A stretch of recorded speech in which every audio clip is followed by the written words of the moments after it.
오늘은 변압기 결선에 대해서 말씀드릴 텐데요. 변압기 결선은 특별히 Y 결선과 델타 결선이 존재합니다. 그런데 이 Y 결선이라는 게 어떻게 만들어졌는지 그거를 잘 이렇게 이해를 못하고 계신 분도 계시더라고요. 여기서 한번 어떻게 이게 만들어졌는지 한번 살펴보도록 하겠습니다.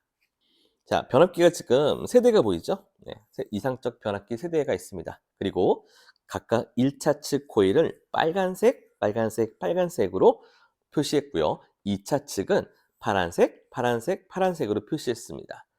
이 변압기 세대에서요. 1차 측만 빨간색만 모아서 우리는 Y결선을 만들 거예요. 이렇게. 그럼 이렇게 하려면 어떻게 하냐면 변압기의 Y결선은 한쪽은 뭉쳐져 있죠.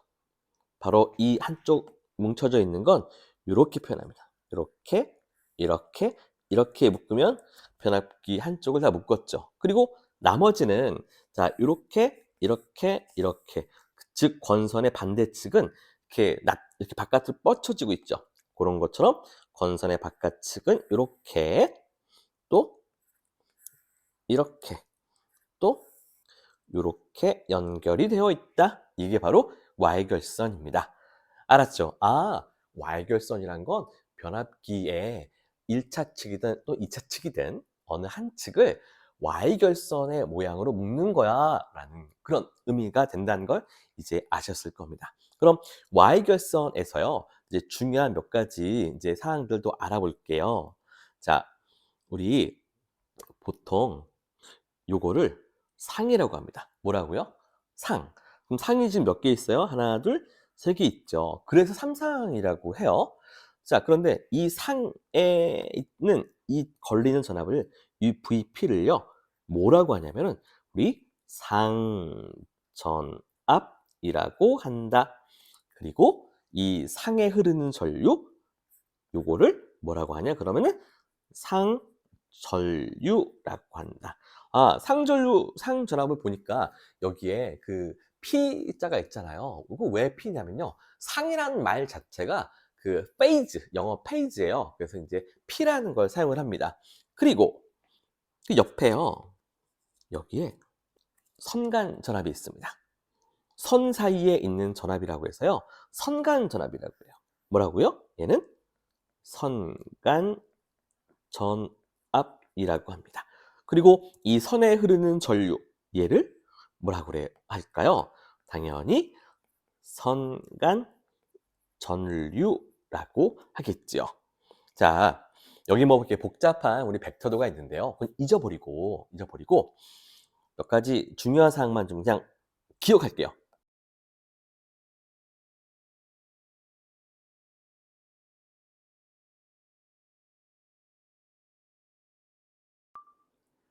자, 이제 Y결선에서 이제 전압과 전류의 크기를 한번 비교해 볼게요. 간단하게 지금 이 선간 전류하고요. 상전류는 어떨까요? 당연히 통로가 같으니까 같겠죠? 예, 이거는 쉽게 우리가 알 수 있을 겁니다. 그런데 지금 선간 전압하고요. 상전압은 뭔가 차이가 있어요. 그럼 대충 봐도 뭐가 더 커 보여요? 선간 전압이 커 보여요? 아니면 상전압이 더 커 보여요? 당연히 이거는 선간 전압이 크죠. 이거 하나 외울게요. 크면 무조건 루트 3배다. 뭐 전압이든 전류든 무조건 같으면 같은데 만약 크다 그러면 큰 게 작은 것의 몇 배다? 루트 3배다. 그럼 어떤 전압이 더 크겠어요? 당연히 코일 두 개를 합하고 있는 그 선간 전압이 더 크겠죠. 얘가 더 크겠죠. 그래서 선간 전압은 상 전압의 몇 배다? 루트 3배다. 이거 그냥 암기하세요. 네, 루트 3배다. 그리고 어느 게 더 클 거라는 건 되게 명확하게 보이잖아요. 네, 이렇게 기억을 하시면 문제를 쉽게 풀 수 있습니다.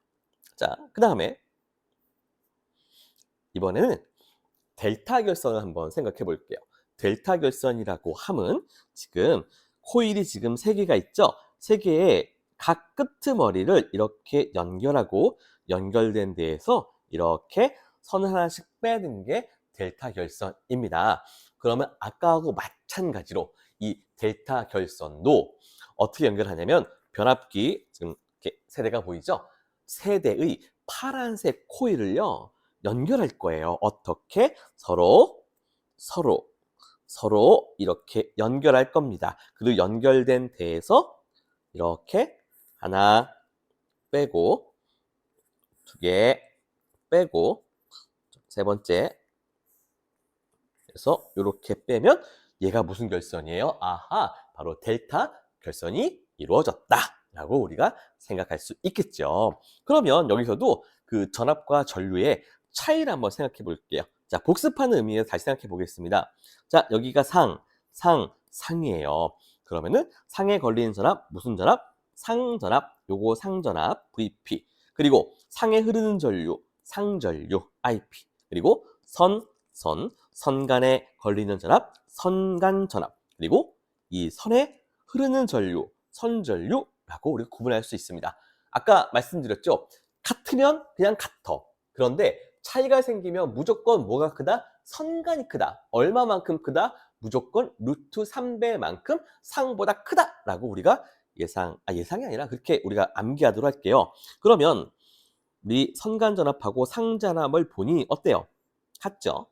그런데 이 선간전류하고 상전류 보니 어때요? 뭔가 달라요.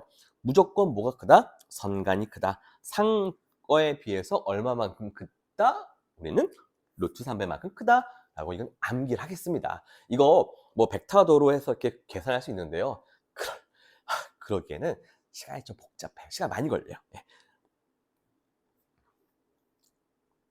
자, 이제 우리가 이제 Y결선, 델타 결선을 배웠어요. 그럼 이제 뭘 할 거냐면요.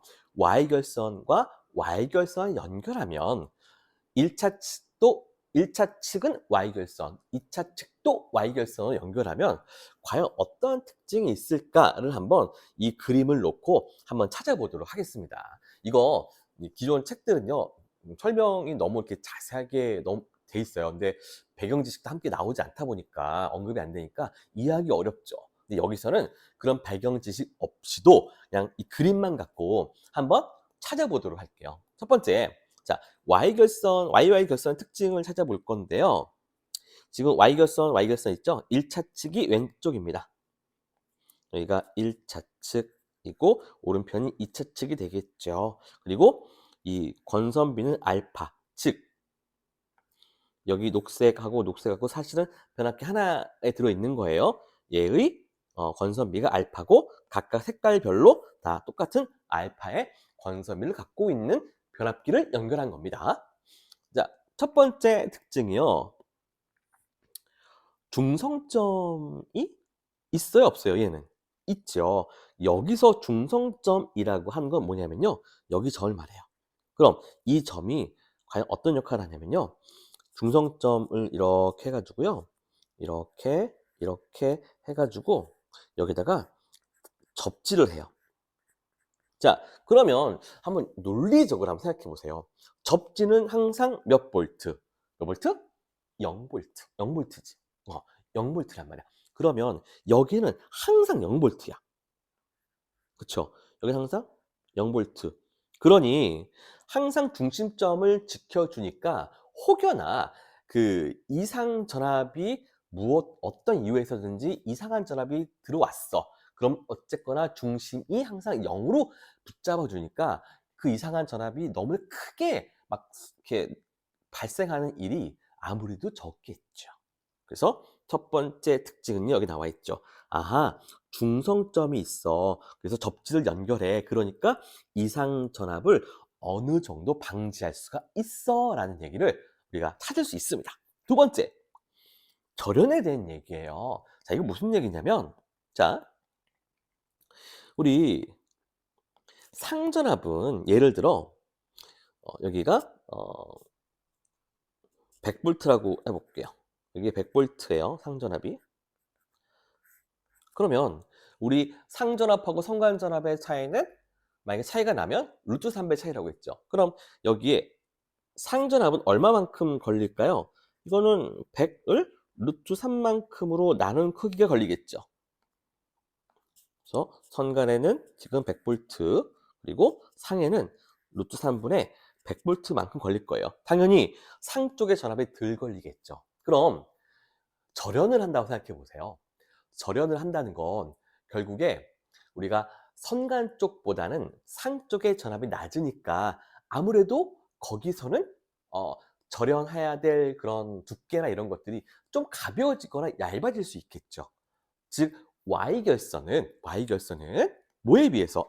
선 쪽 라인에 비해서 상 쪽 라인에 대한 절연을 어떻게 할 수 있다? 좀 낮출 수 있다. 그쵸? 이렇게 설명하면 우리가 두 번째까지 충분히 이해하고 찾을 수가 있습니다. 그다음 세 번째, 삼고조파라는 얘기가 나와요. 자, 일단 삼고조파가 뭔지를 좀 생각해 보겠습니다. 자, 삼고조파는요. 일단 원인은 여자 전류에 의해 생겨요. 우리 변압기에 여자 그 회로 기억나시죠? 항상 여자 회로는 1차 측 전원만 붙어 있으면 등가 회로를 통해서 분명히 항상 그 전류가 흐르고 있다는 걸 확인할 수 있어요. 항상 발생하는 겁니다. 없앨 수가 없어요. 그럼 이 여자 전류에 의해서요. 보면은 여기 고조파라고 있죠? 이 고조파가 생기는 겁니다. 그리고 원래는 기본파가 있고 이 여자 전류에 의해서요. 고조파가 생기는데요. 그러면 요 두 개가 합쳐져 가지고 외형파라는 모양이 되는데 어때요? 두 파가 합쳐지니까 갑자기 첨두가 어떻게 돼요? 막 솟아오르죠. 예. 고조파가 생긴 겁니다. 고 고조파가 생긴 거예요. 고조파가 생기면 생각해 보세요. 여러 가지 이유가 있는데 이 첨두치가 높아지니까 첫 번째로는 유도장애가 생긴다는 겁니다. 자, 유도장애가 뭐냐면요. 이런 겁니다. 예를 들어 선이 이렇게 해서 자, 이렇게 연결됐어요. 그리고 여기는 접지가 되어 있습니다. 그런데 이 3고조파가요. 이렇게 흘러가요. 이렇게. 흘러가는데 접지를 흘러가니까 별 문제 없다고 생각하겠죠. 그런데 어떤 것과 같이 이게 연결될 수 있냐면요. 이 주변에 이렇게 통신선이 함께 연결될 수 있다. 그러면 주변에 통신선이 있고 이 3고조파가 흘러요. 그럼 고조파가 흐르면 그 우리 그 이제 전류인 거죠. 전류가 흐르는데 이 전류가 갑자기 위아래로 막 요동치는 그런 전류야. 그러면 그 전류에 의해서 발생하는 그거 자속 있잖아요. 자속이 이 통신선에 영향을 미치겠죠. 자속이 이렇게 통신선에 영향을 미친다. 이렇게. 그럼 통신선에도 잡음이 발생을 합니다. 그럼 안 되겠죠? 자, 이렇게 해서 우리 YY 결선일 때 특징점 몇 가지 살펴봤어요. 첫 번째 뭐예요? 중성점에 대한 얘기. 그다음에 절연에 대한 얘기. 요 전압차에 의한 절연에 대한 얘기. 그리고 삼고조파. 삼고조파는 여자 전류에 의해서 발생한다. 그걸로 인해서 이런 외형파라는 게 발생하고 이런 외형파에 의해서 무슨 일이 일어난다? 바로 유도장애가 일어난다. 통신선 장애가 일어난다라는 얘기입니다. 그럼 우리 YY 봤으니까 이제 뭘 보면 될까요? 델타 결선을 살펴보도록 하겠습니다. 자, 델타 결선도요, 마찬가지로 찾아보는 겁니다. 다 못 외워요. 자, 델타 결선의 특징, 이렇게 델타 결선 두 개를 이렇게 그려봤어요. 그리고 좀 생각해봤습니다. 일단 3고조파가 발생은 하지만 여기는 외부로 나가지 않죠. Y결선 같은 경우는 중성점이 있어 가지고 그 중성점을 타고 이 3고조파가 나갔는데 이 델타 결선인 같은 경우는 어때요? 이 접지선이 없으니까 3고조파가 밖으로 나갈 수가 없어요. 그러니까 통신상의 유도 장애가 발생하지 않겠죠. 그런 특징이 있고. 그다음 이 델타 결선수는 굉장히 큰 이제 이유인데요. V결선이라는 걸 쓸 수 있습니다. V결선이란 게 뭐냐면요. 이런 거예요. 만약에 변압기 세대 중에 한 대가 갑자기 고장이 났어. 그냥 그 순간 끊겨버린 거야. 그럼 없는 거나 마찬가지가 되겠죠. 이거 지워볼게요. 사라졌죠. 그런데 바로 이렇게 이런 모양으로 V자 모양이죠. 요 V자 모양으로 변압기가 그대로 동작을 하더라. 물론 여러 가지 효율이나 이용률 측면에서는 떨어지겠죠. 하지만 급한 대로 그냥 쓸 수 있더라. 효율이 떨어질 뿐이다. 그런 게 바로 무슨 결선이다? V결선이다. 그래서 이 델타 결선을 쓰는 중요한 이유 중에 한 가지가 바로 이 델타 결선에 해당한다. 그리고 자, 세 번째, 접지가 없죠. 자, 접지가 없으니까 그 이상전압 및 이런 지락사고가 났을 때 이상전압에 대한 얘기. 이상전압에 대해서 어떻게 써요? 강하게 써요? 약하게 써요? 약하죠. 이거는. 아까 접지선이 있으니까 항상 0V를 유지해줬기 때문에 얘가 항상 그런 부분에 좀 그 Y결선은 강했는데 델타 결선은 접지선이 없죠. 항상 0V로 그 붙잡고 있는 부분이 없어요. 그러니 외부에서 이상전압이 들어왔을 때 얘가 흔들릴 가능성이 높겠죠. 그쵸? 그 다음에 절연에 대한 얘기를 볼게요. 자, 절연은요, 여기는, 자, 여기 VL. 자, 여기 똑같이 100이라고 합시다. 여기가 만약에 100V야. 성간전압이 100V. 그럼 상전압도 똑같이 여기도 100V죠. 전압이 똑같아. 그러면 Y별선과 비교했을 때 이 코일에서의 절연은 아까보다는 루트 3배만큼이나 더 많은 전압을 대상으로 절연이 이루어져야 하겠죠. 그러니까 절연에 대한 부담이 아무래도 델타 결선은 더 높겠죠. 이렇게 우리가 생각하시면 델타 결선의 특징을 충분히 우리가 찾아낼 수가 있습니다. 그 다음에 이제 우리 Y델타 결선의 특징을 살펴볼게요. 자, Y델타는요, 강압용이래요. 강압이 뭐예요? 전압을 낮추는 일을 하는 변압기이다. 간단하죠? 네. 왜 이렇게 강압용인지 한번 살펴보도록 하겠습니다. 자, 일단 변압기의 코일에요. 권수를 얘하고 한 변압기예요. 권수를 간편하게 계산하기 위해서 1대1로 보겠습니다. 여기서 변압 100V 들어가면 여기 100V 나오는 걸로. 자, 그러면 첫 번째 입력되는 전압이 V1이라고 했습니다. 그러면은 선간 전압이 그 V1일 때 상전압은 루트 3배만큼 낮아지죠. 루트 3분의 V1이라는 전압이 되고, 그리고 권선비가 1대1이기 때문에 이 전압이 그대로 여기에 전달이 됩니다. 그러면 여기에 루트 3분의 V1 걸리고요. 근데 이 전압이, 이 상전압이 여기 선간 전압과 똑같겠죠. 그러니까 여기는 루트 3분의 V1이 나옵니다. 그러면 결국에 V1이 들어가서 루트 3분의 V1이 됐어요. 전압이 어떻게 됐어요? 높아졌다, 낮아졌다. 네, 낮아졌습니다. 그래서 강압용이라고 한다. 그럼 반대로 보면 우리가 델타에서 Y로 간 건 무슨 용이겠어요? 승압용이 되겠죠. 자, 이렇게 그냥 기억만 하시면 되겠습니다. 자, 우리 아까 그 VV 결선 특징 보셨잖아요. V 결선. V 결선에서 그 나오는 그 기능사의 시험 문제는 이거 변압기의 이용률하고요, 변압기의 출력비 이 두 가지만 아시면 됩니다. 근데 문제가 뭐야? 이거 헷갈려. 출력비가 0.86인지 이용률이 0.577인지 이거 되게 헷갈려요. 이거 그냥 아주 쉽게 암기한 방법이 있어요. 자, 일단 그래도 이용률이 뭔지 그 의미, 출력비가 뭔지 의미를 조금 생각을 해볼게요.